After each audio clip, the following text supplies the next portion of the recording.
Hi hello everyone, എല്ലാവർക്കും മാഷൻ ടീച്ചറിൻ്റെ മറ്റൊരു പുതിയ വീഡിയോയിലോട്ട് ഒരിക്കൽ കൂടി സ്വാഗതം.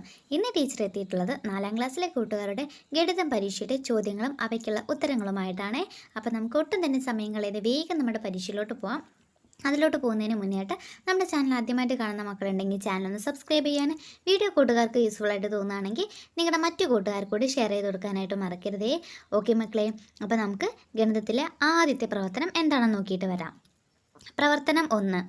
കർഷക ദിനം. കർഷക ദിനത്തിൽ മയിലാടംകുന്ന് പഞ്ചായത്ത് വിതരണം ചെയ്ത പച്ചക്കറി വിത്ത് പാക്കറ്റുകളുടെ എണ്ണം ചുവടെ കൊടുക്കുന്നു. 1-ാം ward 380, 2-ാം ward 808, 3-ാം ward 574, 4-ാം ward 984, 5-ാം ward 560. ഏറ്റവും കൂടുതൽ വിത്തുകൾ വിതരണം ചെയ്ത വാർഡ് ഏത്? എത്ര? എന്താണ് മക്കളെ നമുക്ക് ചോദ്യം തന്നിട്ടുള്ളത്? കർഷക ദിനത്തിൽ ഓരോരുത്തർക്കും വിതരണം ചെയ്തിട്ടുള്ള പച്ചക്കറി പാക്കറ്റുകളുടെ എണ്ണം നമുക്കവിടെ ഒരു ബോക്സിൽ തന്നിട്ടുണ്ട് അല്ലേ. ഓരോ വാർഡിലും കൊടുത്തിട്ടുള്ള എണ്ണമാണ് തന്നത്.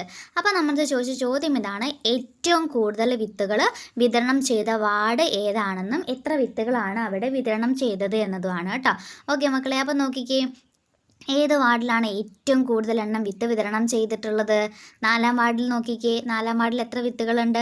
954 അല്ലേ. കൂട്ടത്തിൽ ഏറ്റവും കൂടുതൽ എണ്ണം, ഏറ്റവും വലിയ സംഖ്യ ഏതാണ്?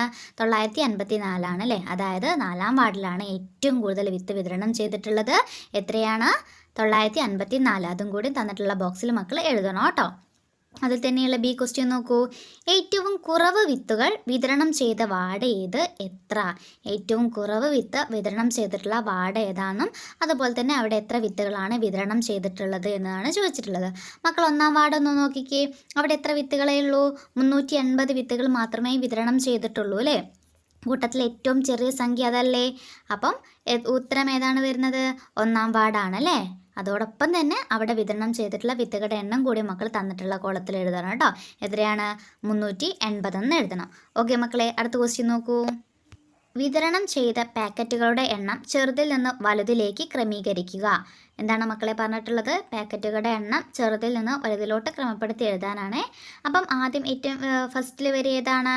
1-ാം വാർഡിലെ വിത്തുകളുടെ എണ്ണമാണല്ലോ. അതായത് 380 വരും, പിന്നെ 560, 574, 808, 954 അല്ലേ. ഇങ്ങനെയാണ് ചെറുതിൽ നിന്ന് വലുതിലേക്ക് ക്രമപ്പെടുത്തി എഴുതേണ്ടത് കേട്ടോ. ഓക്കെ മക്കളെ, അടുത്ത പ്രബന്ധത്തിലോട്ട് പോവാം. അതിലോട്ട് പോകുന്നതിന് മുന്നേയായിട്ട് നമ്മുടെ വീഡിയോ കാണുന്ന എല്ലാ കൂട്ടുകാരും എന്ത് ചെയ്യുക? പെട്ടെന്നൊന്ന് വീഡിയോ ലൈക്ക് ചെയ്തേക്കണേ. പ്രവർത്തനം 2. ഗണിത മാഗസിൻ. എസ്തറും കൂട്ടുകാരും ഗണിത മാഗസിൻ തയ്യാറാക്കുകയാണ്. എസ്തർ തയ്യാറാക്കിയ പ്രവർത്തനങ്ങൾ ചുവടെ കൊടുത്തിരിക്കുന്നു. വിട്ട ഭാഗം പൂരിപ്പിക്കുക. നോക്കിക്കേ മക്കളെ, എന്താണ് അവൾ ചെയ്തിട്ടുള്ള പ്രവർത്തനം? ഒരു പാറ്റേൺ ആണ് അല്ലേ, സംഖ്യാ പാറ്റേൺ ആണ്, 4 അക്ക സംഖ്യകൾ വരുന്നതാണ്. അപ്പോൾ അത് മക്കളുടെ പൂർത്തീകരിക്കാനാണ് പറഞ്ഞിട്ടുള്ളത്. ആദ്യത്തെ പാറ്റേൺ നോക്കിക്കേ. ഫസ്റ്റ് കൊടുത്തിട്ടുള്ള സംഖ്യ ഏതാണ്? 4050 അല്ലേ. പിന്നെ 5050, 6050. അത് കഴിഞ്ഞിട്ടുള്ള 3 സംഖ്യകളൂടെ മക്കൾ കണ്ടെത്തണം കേട്ടോ. അടുത്തത് ഏതായിരിക്കും വരിക? 7050 അല്ലേ. 8050, 9050. അടുത്ത പാറ്റേൺ നോക്കിക്കേ മക്കളെ. 2500, 8000, 7500. അത് കഴിഞ്ഞാൽ ഏതായിരിക്കും വരിക? 7000 ആയിരിക്കും വരിക അല്ലേ. അവിടെ 500 വീതം കുറഞ്ഞാണ് വരുന്നത്. അപ്പം 7000, 6500, 6000. അതേ രീതിയിൽ ആ ഒരു പാറ്റേൺ തുടർന്ന് പോകും കേട്ടോ. ലാസ്റ്റ് പാറ്റേൺ നോക്കിയോ മക്കളെ. 2115, 2216, 2317. എങ്കിൽ അടുത്തത് ഏതായിരിക്കും? 2418, 2519, 2620 അല്ലേ. ഇതേ രീതിയിലാണ് പാറ്റേൺ തുടർന്ന് പോവുക കേട്ടോ. ഓക്കെ മക്കളെ, ഇനി അതിൽ തന്നെയുള്ള ബി ക്വസ്റ്റ്യൻ നോക്കൂ. ചെക്കിൽ വിട്ട ഭാഗം പൂരിപ്പിക്കുക. നമുക്കവിടെ അക്ഷരത്തിലും അക്കത്തിലും കുറച്ച് നമ്പേഴ്സ് നമുക്ക് തന്നിട്ടുണ്ട് അല്ലേ. അപ്പോൾ അതിൽ ചിലത് അക്ഷരത്തിലാണ് തന്നത്, അതിനെ അക്കത്തിലോട്ട് മാറ്റാനും അക്കത്തിൽ തന്നതിനെ അക്ഷരത്തിലോട്ട് മാറ്റി എഴുതാനാണ് പറഞ്ഞിട്ടുള്ളത്. ആദ്യത്തെ നോക്കിക്കേ, 6234. അതിന് എന്ത് ചെയ്യണം മക്കൾ? ഇതേപോലെ ഡിജിറ്റ് ആക്കിയിട്ട് എഴുതണം കേട്ടോ. 6234 എന്ന് വരും അല്ലേ. പിന്നെ നമുക്ക് തന്നത് എത്രയാണ്? 9018 തന്നിട്ടുള്ളത് അല്ലേ. അതിനെ മക്കൾ അക്ഷരത്തിലോട്ട് എഴുതണം കേട്ടോ. ഓക്കെ മക്കളെ, അടുത്ത ക്വസ്റ്റ്യൻ നോക്കൂ. പ്രവർത്തനം 3. പല സമയം. ഭൂമിയിൽ വ്യത്യസ്ത സമയ മേഖലകളുണ്ട്. ഇന്ത്യയിൽ സമയം 1 PM ആയിരിക്കുമ്പോൾ മറ്റ് ചില രാജ്യങ്ങളിലെ സമയം ചുവടെ ക്ലോക്കിൽ കൊടുത്തിരിക്കുന്നു. ക്ലോക്ക് നോക്കി സമയം കണ്ടെത്തി എഴുതുക. നോക്കിക്കേ മക്കളെ, നമുക്ക് ഇന്ത്യയിലെ സമയം ഒരു ക്ലോക്കിൽ തന്നിട്ടുണ്ട്. അടുത്ത ക്ലോക്കിൽ തന്നിട്ടുള്ളത് ഓസ്ട്രേലിയയിലെ സമയമാണ്. അപ്പോൾ ആ ഒരു ക്ലോക്ക് നോക്കിയിട്ട് എത്രയാണ് അതിലെ സമയം എന്ന് മക്കൾ അവിടെ തന്നിട്ടുള്ള ബോക്സിൽ എഴുതണം. നോക്കിക്കേ മക്കളെ, എത്രയാണ് സമയം വരുന്നത്? 5:30 അല്ലേ? 5:30 PM ആണ് വരിക കേട്ടോ. ഇന്ത്യയിൽ 1 മണി, ഓസ്ട്രേലിയയിലാകുമ്പം 5:30 PM. ഓക്കെ മക്കളെ, ഇനി അതിൽ തന്നെ വരുന്ന മറ്റൊരു ക്വസ്റ്റ്യൻ നോക്കൂ. ബ്രസീൽ അതുപോലെ തന്നെ പോർച്ചുഗൽ, അവിടുത്തെ രണ്ടിൻ്റെയും ക്ലോക്ക് നമുക്ക് തന്നിട്ടുണ്ട്. അപ്പോൾ അതിലുള്ള സമയം മക്കൾ എഴുതണം കേട്ടോ. ബ്രസീൽ നോക്കിക്കുക മക്കളെ, എത്രയാണ്? 4:30 അല്ലേ? 4:30 AM. അടുത്തത് പോർച്ചുഗൽ എത്രയാണ്? 8:30 ക്ലോക്കിൽ തന്നിട്ടുള്ള സമയം അല്ലേ? അപ്പോൾ 8:30 AM. ഓക്കെ മക്കളെ, അതിൽ തന്നെയുള്ള മറ്റൊരു ക്വസ്റ്റ്യൻ നോക്കൂ. ഫ്രാൻസിലെ സമയം 9:30 PM ആണ്. സൂചികൾ വരച്ച് ചേർക്കുക. അപ്പം മക്കൾക്ക് അവിടെ ഒരു ക്ലോക്ക് തന്നിട്ടുണ്ട്. അതിൽ മക്കൾ ഏത് സമയം വരച്ച് ചേർക്കണം? ഇതുപോലെ 9:30 എന്ന് പറയുന്ന സമയം മക്കൾ വരച്ച് ചേർക്കണം കേട്ടോ. ഓക്കെ മക്കളെ, അതിൽ തന്നെയുള്ള മറ്റൊരു ക്വസ്റ്റ്യൻ കൂടി നോക്കിക്കേ. ഇന്ത്യയും ഓസ്ട്രേലിയയും തമ്മിലുള്ള സമയ വ്യത്യാസം എത്ര? അപ്പം നമ്മൾ മുന്നേ ഫസ്റ്റ് ക്വസ്റ്റ്യനിലായിട്ട് നമ്മൾ കണ്ടിട്ടുണ്ടായിരുന്നു, ഇന്ത്യയിലെ സമയം 1 മണിയായിരിക്കുമ്പോൾ ഓസ്ട്രേലിയയിലെ സമയം 5:30 എന്ന് കണ്ടിട്ടുണ്ടായിരുന്നു അല്ലേ? എങ്കിൽ ആ രണ്ടും തമ്മിലുള്ള സമയ വ്യത്യാസം എത്ര എന്നതാണ് ചോദിച്ചിട്ടുള്ളത്. എത്രയാണ് മക്കളെ? 4 മണിക്കൂർ 30 മിനിറ്റ് ആയിരിക്കും അല്ലേ വ്യത്യാസം ഉണ്ടായിരിക്കുക. ഓക്കെ, ഇനി നമുക്ക് അടുത്ത പ്രബന്ധത്തിലോട്ട് പോകാം. അതിലോട്ട് പോകുന്നതിന് മുന്നേ ആയിട്ട് നമ്മുടെ വീഡിയോ കാണുന്ന എല്ലാ മക്കളും എന്ത് ചെയ്യുക, വീഡിയോ യൂസ്ഫുൾ ആയിട്ടുണ്ടെങ്കിൽ ഒരു ഹാർട്ട് നമ്മുടെ കമൻറ്റ് ബോക്സിൽ ഇടാനായിട്ട് മറക്കരുത് കേട്ടോ. ഓക്കെ മക്കളെ, അടുത്ത പ്രവർത്തനം നോക്കൂ. പ്രവർത്തനം 4, ഡൈസ് കളിക്കാം. സൗമ്യയും കൂട്ടുകാരും ഡൈസ് കളിക്കുകയാണ്. ഓരോരുത്തർക്കും കിട്ടിയത് നോക്കൂ. നോക്കിക്ക മക്കളെ, സൗമ്യയ്ക്കും നേഹയ്ക്കും അതുലിനും കിട്ടിയിട്ടുള്ളത് നമുക്ക് താഴെ ചിത്രത്തിൽ തന്നിട്ടുണ്ട്. നമുക്ക് ഓരോരുത്തരായിട്ട് നോക്കാം അല്ലേ? സൗമ്യ എത്ര ആയിരമാണ് കിട്ടിയിട്ടുള്ളത്? 5000, 300, 610, 41 അല്ലേ? അത് നേഹയുടെ നോക്കിക്കേ, 700, 6000, 110, 5, 1. അതിൽ നോക്കൂ, 2 1, 2 100, 8000, 110 അല്ലേ? അപ്പോൾ ഇതേ രീതിയിലാണ് ഓരോരുത്തർക്കും കിട്ടിയിട്ടുള്ളത് കേട്ടോ. ഓക്കെ മക്കളെ, ഇനി ഇതുമായിട്ട് ബന്ധപ്പെടുത്തി മക്കൾക്ക് ഒരു ടേബിൾ തന്നിട്ടുണ്ട്. അത് മക്കൾ കംപ്ലീറ്റ് ചെയ്യണം കേട്ടോ. നോക്കിക്കേ, ഇതാണ് മക്കൾക്ക് കംപ്ലീറ്റ് ചെയ്യാനായിട്ട് തന്നിട്ടുള്ള ടേബിൾ കേട്ടോ. നോക്കിക്കേ, അപ്പോൾ സൗമ്യയ്ക്ക് എത്ര 1000ഉം എത്ര 100ഉം എത്ര 10ഉം എത്ര 1ഉം ഒക്കെ കിട്ടിയെന്ന് കണ്ടെത്തിയതിന് ശേഷം അവർക്ക് ആകെ കിട്ടിയിട്ടുള്ള സംഖ്യയും മക്കൾ അവിടെ കണ്ടെത്തിയിട്ട് എഴുതണം. നമുക്ക് ഓരോരുത്തരായിട്ട് നോക്കാം.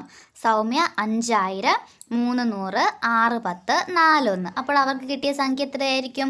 5364 അല്ലേ? അടുത്ത് നോക്കിക്കേ മക്കളെ, നേഹയാണല്ലേ? നേഹയ്ക്ക് 6000, 700, 110, 5, 1. അപ്പോൾ കിട്ടിയ സംഖ്യ എത്രയാണ്? 6715 അല്ലേ? അതുൽ 8000, 200, 110, 2, 1. അവന് കിട്ടിയിട്ടുള്ള സംഖ്യ ഏതായിരിക്കും? 8212 ആയിരിക്കും അല്ലേ? ഓക്കെ മക്കളെ, ഇനി അത് തന്നെയുള്ള ബി ക്വസ്റ്റ്യൻ നോക്കൂ.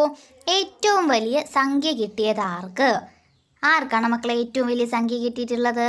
അതുലിനാണ് അല്ലേ? എത്രയാണ് കിട്ടിയിട്ടുള്ളത്? 8212 കിട്ടിയിട്ടുള്ളത് അല്ലേ?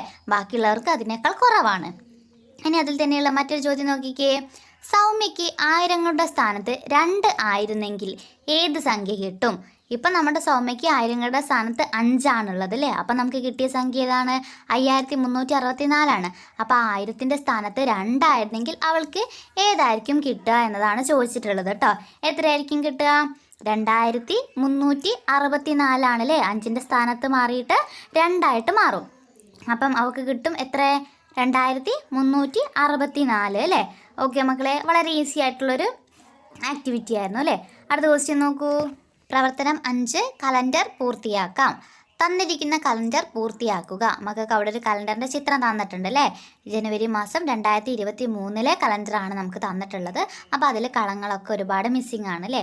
അപ്പോൾ ആദ്യം മക്കൾ ചെയ്യേണ്ടത് എന്താണ്? ആ ഒരു കലണ്ടറിലെ കോളങ്ങൾ ഇതുപോലെ മക്കൾ ഫില്ല് ചെയ്ത് കൊടുക്കണം കേട്ടോ. ഓക്കെ, പിന്നെ അതിൽ നമുക്ക് മറ്റൊരു ചോദ്യം കൂടി ചോദിച്ചിട്ടുണ്ട്. 2023 ജനുവരി മാസം എത്ര ശനിയാഴ്ചകളുണ്ട് എന്നതാണ് ചോദിച്ചിട്ടുള്ളത്. അപ്പം മക്കൾ കറക്റ്റായിട്ട് ഫില്ല് ചെയ്താൽ മാത്രമേ മക്കൾക്ക് എത്ര ശനിയാഴ്ചകളുണ്ട് എന്നുള്ളത് കൃത്യമായിട്ട് എണ്ണി എഴുതാനായിട്ട് പറ്റുള്ളൂ കേട്ടോ. നോക്കിക്കേ മക്കളെ, എത്ര ശനിയാഴ്ചകളുണ്ട്? 4 ശനിയാഴ്ചകളാണ് ഉള്ളത് അല്ലേ? ഓക്കെ മക്കളെ, ഇനി അതുമായിട്ട് ബന്ധപ്പെടുത്തിയിട്ടുള്ള മറ്റൊരു ചോദ്യം നോക്കൂ. അതിലോട്ട് പോകുന്നതിന് മുന്നേ ആയിട്ട് കുറച്ച് കൂട്ടുകാർ നമ്മുടെ വീഡിയോ ലൈക്ക് ചെയ്യാതെ കാണുന്നുണ്ട്. അപ്പോൾ ആ മക്കളോട് എന്ത് ചെയ്യുക, പെട്ടെന്നൊന്ന് വീഡിയോ ലൈക്ക് ചെയ്തേക്കണേ. അടുത്ത ക്വസ്റ്റ്യൻ നോക്കിക്കേ. 2023 ജനുവരി മാസം 5 പ്രാവശ്യം വരുന്ന ദിവസങ്ങൾ ഏതെല്ലാം ദിവസങ്ങളാണ് മക്കളെ 5 പ്രാവശ്യം വരുന്നത്? നോക്കിക്കേ, ഞായർ, തിങ്കൾ ചൊവ്വ അല്ലേ, അതാണ് 5 പ്രാവശ്യം വരുന്നത് അല്ലേ. ഓക്കെ, ഇനി മറ്റൊരു ക്വസ്റ്റ്യൻ നോക്കൂ. 2023 ഫെബ്രുവരി 3 ഏത് ദിവസമാണ് എന്നതാണ് ചോദിച്ചിട്ടുള്ളത്. നമുക്ക് ജനുവരിയിലെ കലണ്ടറാണ് തന്നിട്ടുള്ളത് അല്ലേ, പക്ഷെ നമ്മളത് ചോദിച്ചത് എന്താണ്, ഫെബ്രുവരി 3 ഏത് ദിവസമാണ് എന്നതാണ് പറഞ്ഞിട്ടുള്ളത്. അപ്പം മക്കൾ ഒരിക്കൽ കൂടി കലണ്ടറിലോട്ട് നോക്കിക്കേ. ജനുവരി 31 ഏത് ദിവസമാണ്, ചൊവ്വയാണല്ലേ. അത് കഴിഞ്ഞിട്ട് ഫെബ്രുവരി 1 ഏത് ദിവസമായിരിക്കും, ബുധനായിരിക്കും. ഫെബ്രുവരി 2 വ്യാഴമായിരിക്കും. അപ്പോൾ ഫെബ്രുവരി 3 ഏതായിരിക്കും, വെള്ളിയാഴ്ച ആയിരിക്കും അല്ലേ. ഇതേ രീതിയിൽ വേണം മക്കൾ കണ്ടെത്താനായിട്ട് കേട്ടോ. ഓക്കെ മക്കളെ, അപ്പോൾ ഇത്രയാണ് നിങ്ങളുടെ പരീക്ഷയുടെ ചോദ്യങ്ങൾ. അപ്പോൾ എല്ലാവരും നന്നായിട്ട് തന്നെ എക്സാമിന് വേണ്ടിയിട്ട് തയ്യാറെടുക്കുക കേട്ടോ. അപ്പോൾ ഇന്നത്തെ വീഡിയോ യൂസ്ഫുൾ ആയിട്ടുണ്ടെങ്കിൽ ആ കാര്യം കൂടി നമ്മുടെ കമൻറ്റ് ബോക്സിൽ പറയാം. അപ്പോൾ മറ്റൊരു പുതിയ വീഡിയോ ആയിട്ട് നമുക്ക് വീണ്ടും കാണാം.